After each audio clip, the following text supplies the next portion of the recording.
Bonjour à tous et bienvenue dans ce journal, le sommaire. Comment élever les enfants sans claque ni fessée, sans menace et sans punition? La communauté internationale y consacre une journée. La journée mondiale de la non-violence éducative est célébrée le 30 avril de chaque année. Ce 30 avril, c'est également la journée du jazz. L'objectif est de sensibiliser la communauté internationale aux vertus du jazz et de faire la promotion de cette musique qui adoucit le mœurs. Le climat et la météo, deux éléments indispensables à l'agriculture qui nécessitent une bonne maîtrise pour un bon rendement. Un agrométéorologue nous dira comment procéder.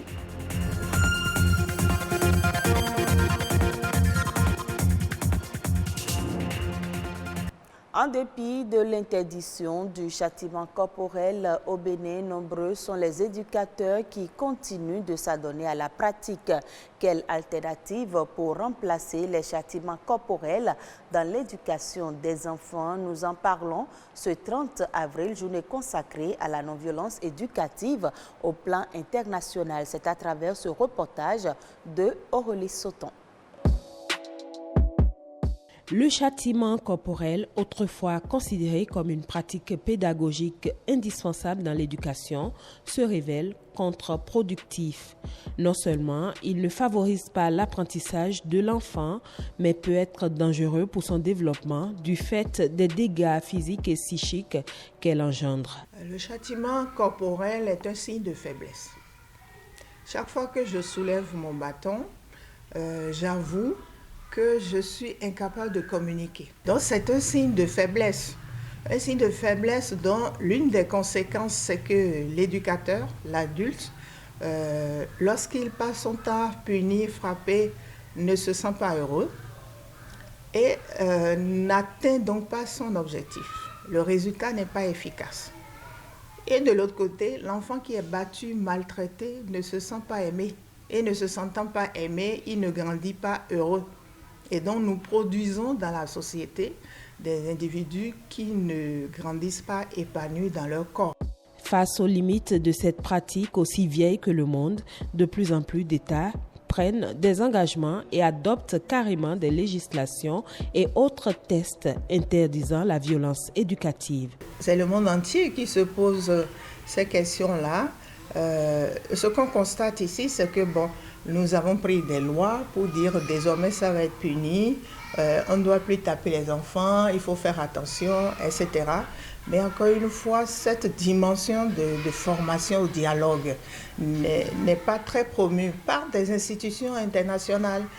Dans un contexte où les comportements vertueux et les bonnes mœurs sont foulés aux pieds dans nos sociétés, bannir le châtiment corporel peut s'avérer inquiétant. Plusieurs alternatives sont donc proposées. Il ne s'agit pas de passer d'une éducation violente à une éducation permissive. Ce n'est pas ça l'alternative. L'autorité de l'adulte dans un système éducatif peut se faire par la présence agissante, le fait de prendre la primauté dans la relation et non d'être dans une position d'un monstre, même si le thème est un peu fort, que l'on craint. Mais le simple fait de sentir que vous êtes fâché suffit, par exemple, pour qu'un enfant comprenne que la direction qui est prise là est une mauvaise direction. Une alternative, c'est d'accepter de se faire former. C'est pour susciter la mobilisation afin de promouvoir la discipline positive en famille, comme à l'école ou dans d'autres situations d'apprentissage, qu'une journée internationale de la non-violence éducative est instaurée. Elle est célébrée le 30 avril de chaque année depuis 2004. Le jazz, un genre musical considéré comme vecteur de rassemblement des peuples. Ce 30 avril, le thème retenu pour marquer la Journée internationale du jazz est « Origine et route du jazz africain ». Quel est l'état des lieux du jazz au Bénin? Serge Pognon, artiste-chanteur, nous fait découvrir le jazz dans ce reportage de Michaela Adagbenon présenté par Ulvaeus Balogun. La bossa nova. Yeah. C'est un genre musical qui rassemble des hommes et des femmes partageant le même idéal.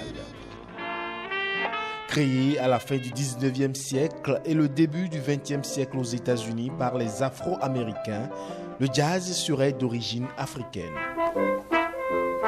Le jazz a évolué dans le temps, mais en partant d'un continent que l'on appelle l'Afrique, et l'Afrique noire. Donc pour moi, ce ne sont pas les rythmes du Bénin qui ont été transportés aux États-Unis et sont devenus le jazz. Ce ne sont pas les rythmes uniquement du Sénégal, ce ne sont pas uniquement les rythmes du Congo ou de l'Afrique australe. C'est tout cet ensemble-là qui a été transporté par nos ancêtres, les esclaves, qui, une fois de l'autre côté de l'Amérique, après avoir traversé l'océan Atlantique dans les raisons que l'on sait, ont cherché à retrouver la rythmique d'origine. C'est donc un mixage de tous les rythmes venant d'Afrique. Plus tard, cette sonorité a été exportée dans le monde et aussi au Bénin.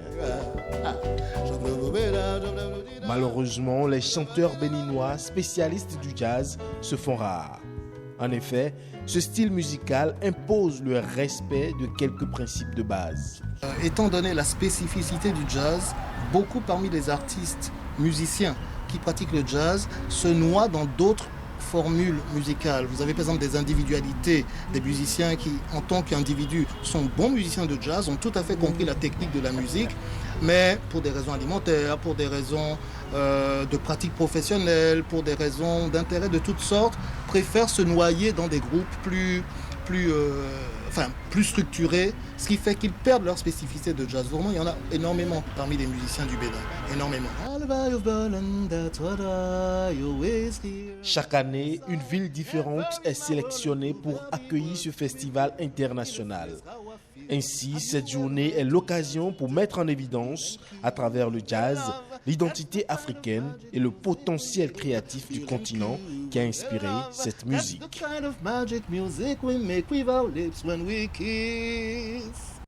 Je l'annonçais dans les titres, le climat et la météo sont des éléments indispensables à l'agriculture. Les maîtriser est nécessaire pour tout producteur à la quête d'un bon rendement. Cela leur permet de choisir les semences en conséquence et surtout de savoir quand et comment répandre l'engrais. Un agrométéorologue nous en parle au micro de Samson Thiomo. Nous avons des applications en météo qui sont beaucoup plus utiles pour l'agriculture. C'est pourquoi nous parlons de l'agrométéorologie, c'est-à-dire l'application de la météorologie à l'agriculture. Aujourd'hui, avec les changements climatiques, nos paysans ont du mal à maîtriser les saisons. Alors, la météo vient en appui à ces paysans-là, afin de pouvoir mettre à la disposition des paysans les informations agricoles nécessaires pour la maîtrise. Et le but final, c'est de pouvoir accroître le rendement à l'hectare de leur production. En cas de sécheresse, déjà, comme nous faisons la prévision saisonnière, nous mettons à la disposition de nos paysans les informations en début de saison. D'accord? C'est-à-dire le comportement de la saison au cours de l'année. Est-ce que nous aurons des séquences sèches, c'est-à-dire nous aurons des poches de sécheresse? Alors, si on devrait y avoir les poches de sécheresse, seront-elles longues ou bien courtes? Maintenant, si elles sont longues, quelles sont les variétés qu'il faut choisir? C'est là où c'est important ça. Donc nous conseillons aux paysans de faire le choix des variétés qui résistent mieux à la sécheresse. Ça c'est un.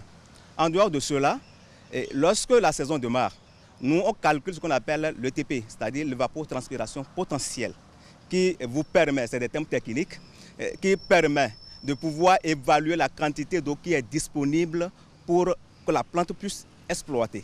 D'accord? Et lorsque nous calculons ce paramètre qui est l'ETP, ça nous permet de dire aux paysans que la plante est en train de traverser une période de stress hydrique, c'est-à-dire que la sécheresse. Donc, vous le conseillez par exemple de ne pas mener certaines pratiques, de ne pas reprendre l'engrais pendant cette période afin de pouvoir permettre à la plante de résister face à la sécheresse. L'actualité au plan national, c'est également dans la nation. En bref, des informations succinctes glanées ici et là ayant marqué l'actualité ces dernières 48 heures au Bénin. Elle porte la signature de Nadège Sané.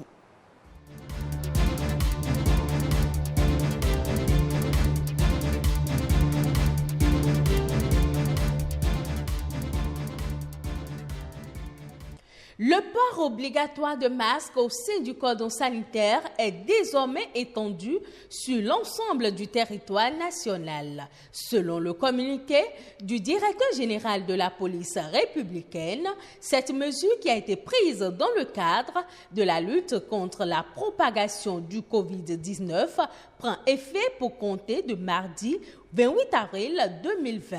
Tout contrevenant, quel que soit son moyen de locomotion, sera réprimé tout simplement par les agents des forces de défense et de sécurité.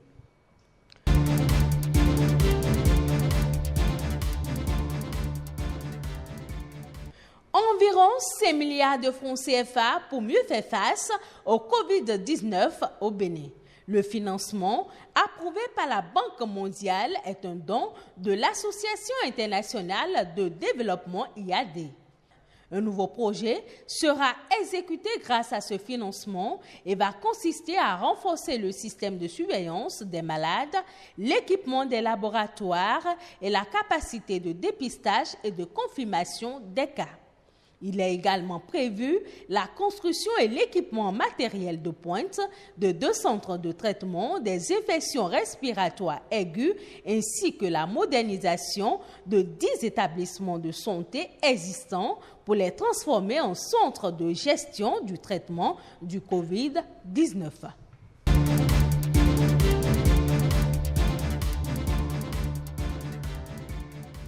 On reste dans le registre de la santé pour parler cette fois de la lutte contre le paludisme. L'ambassade des États-Unis d'Amérique au Bénin a fait don de 2 millions de moustiquaires destinés aux ménages pour appuyer la lutte contre le paludisme au Bénin. Ce geste renforce le projet de distribution de 8 millions de moustiquaires pour la prévention du paludisme initié par le gouvernement béninois.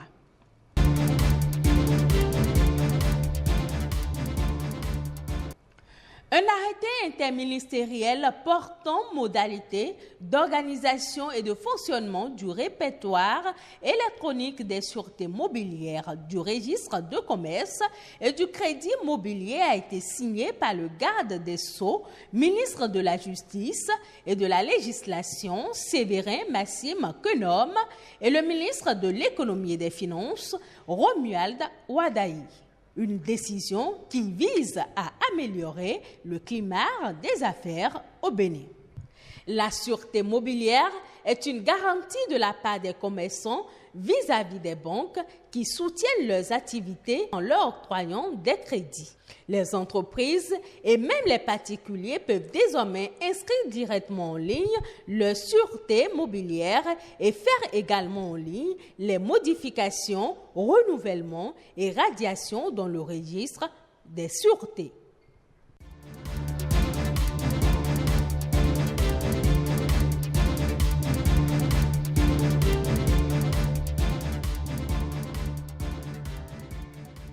Hors du Bénin, la compétition pour la mobilisation des financements sur le marché des titres publics de la Banque des États de l'Afrique centrale sera rude ce 29 avril. En effet, 3 pays sur les 6 que compte la CEMAC ont émis des obligations et bons du Trésor assimilables sur ce marché pour tenter de lever une enveloppe totale de financement comprise entre 112 et 122 milliards de francs CFA. Principal animateur de ce marché depuis son lancement en 2011, le Cameroun, il est porteur de la plus grosse demande en proposant aux investisseurs un taux d'intérêt de 3,5% au cours de cette opération.